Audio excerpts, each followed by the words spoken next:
We welcome to the program the host of Louder with Crowder, Steven Crowder. Hey, Steven, how are you?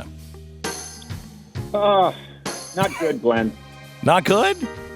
What, Not good.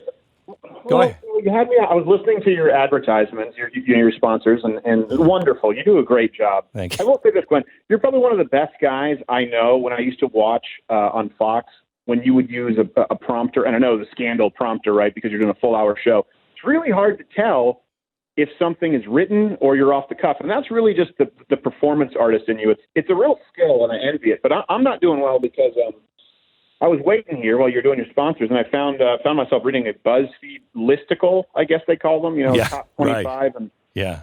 I mean, now I want to kill myself. Why? What is the listicle about? What did you find? It doesn't matter. It's the fact that it's BuzzFeed.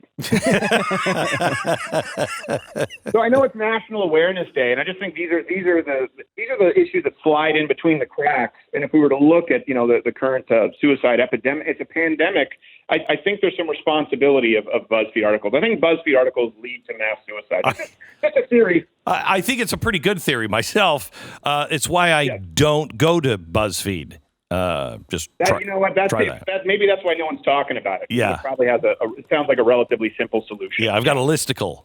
Number one, don't go there. End. Right, yeah. All right, so Steven, yesterday your show was really compelling. And you were trending on YouTube as you were taking YouTube apart. I love this about you because they don't want to hide you anymore because you're just exposing them. Tell the audience.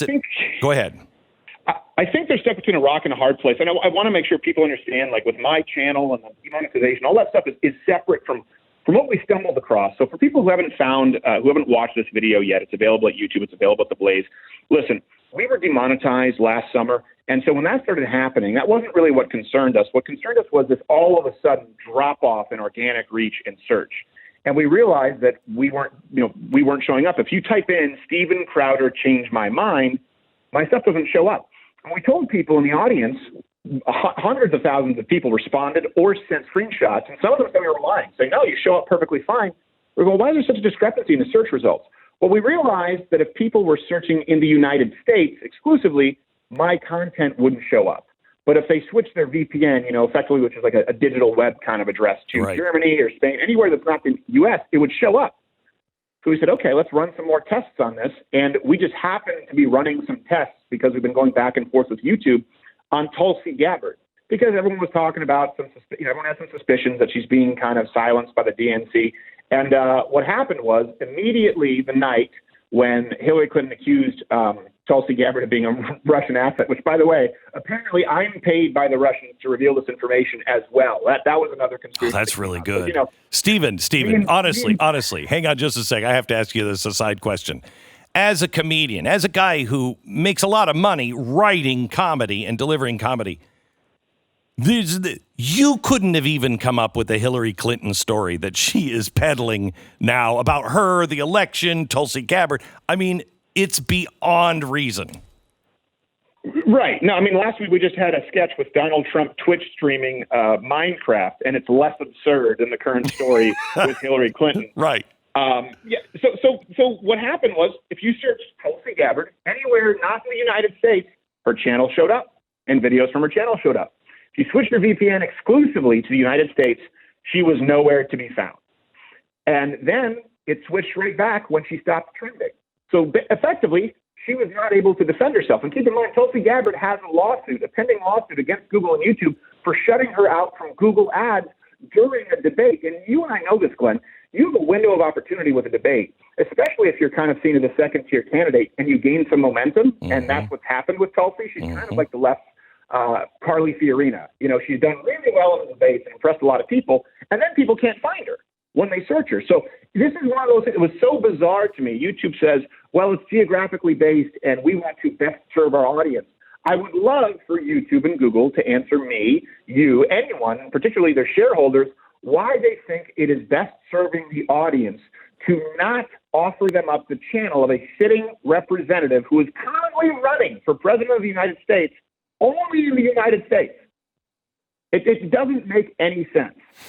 We don't know exactly what's happening, but we do know that we tested this from multiple different VPNs, and the same results came up all the time. Okay, so let me just break this down for people in case you one more time in case you didn't get this.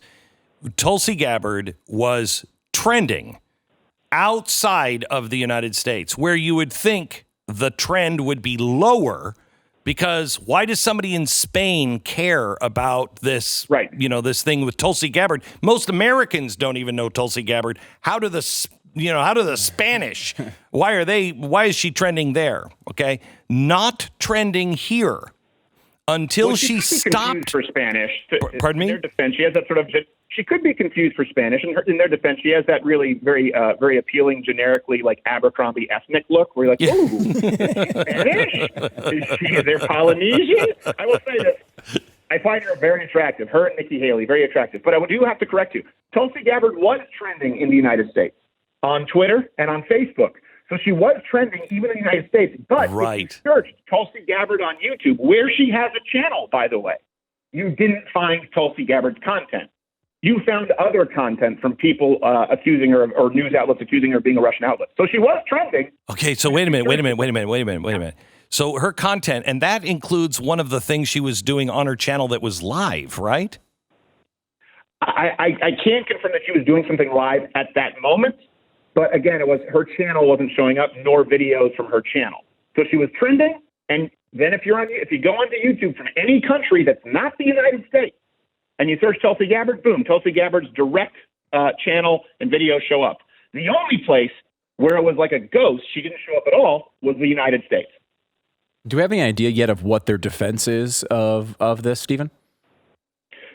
Well, in our case, we stumbled across it because they've been doing this with Change My Mind. Like, I don't know why, if you type in Steven Crowder, Change My Mind, I don't know why YouTube would serve them, a rebuttal video from an atheist with 2 subscribers saying that I work for the Russians, but that's what happens.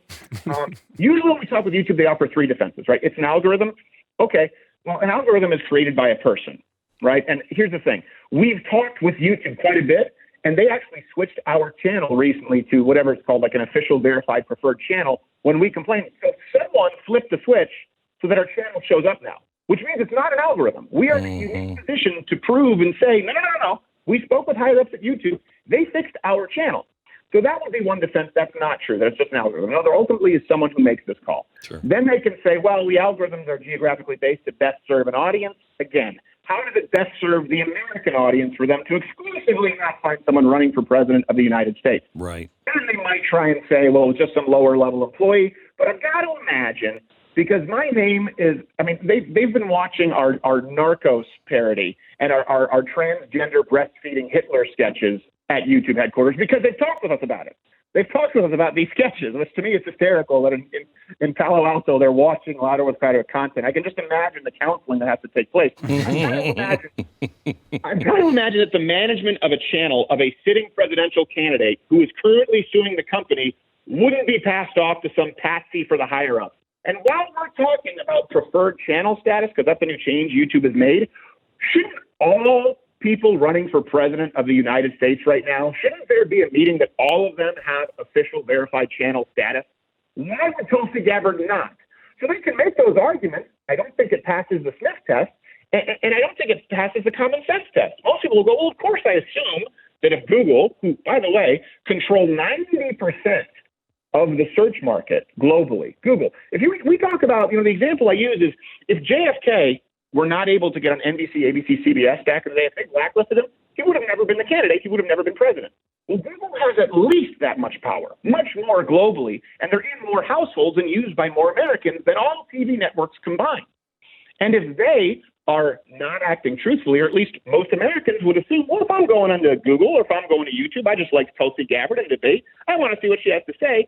I don't think anyone in their right mind would ever assume that YouTube would be preventing them from seeing Tulsi Gabbard's content.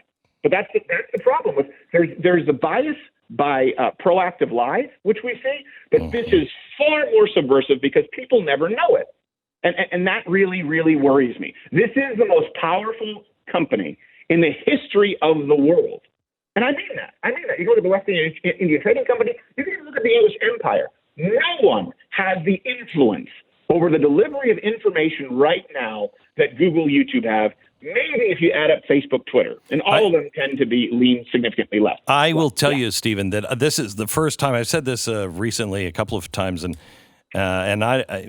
maybe somebody can correct me on this, but this is the first time that I think that our founders just couldn't even imagine. And it's not like they could imagine that we weren't, we're going to go to the moon or something like that. I mean that when they're putting the Constitution together, they couldn't imagine that people in power in the government would cede their power to each other and then to a corporation, and a corporation would be bigger than any government and possibly all governments of the world. They just would have never seen that.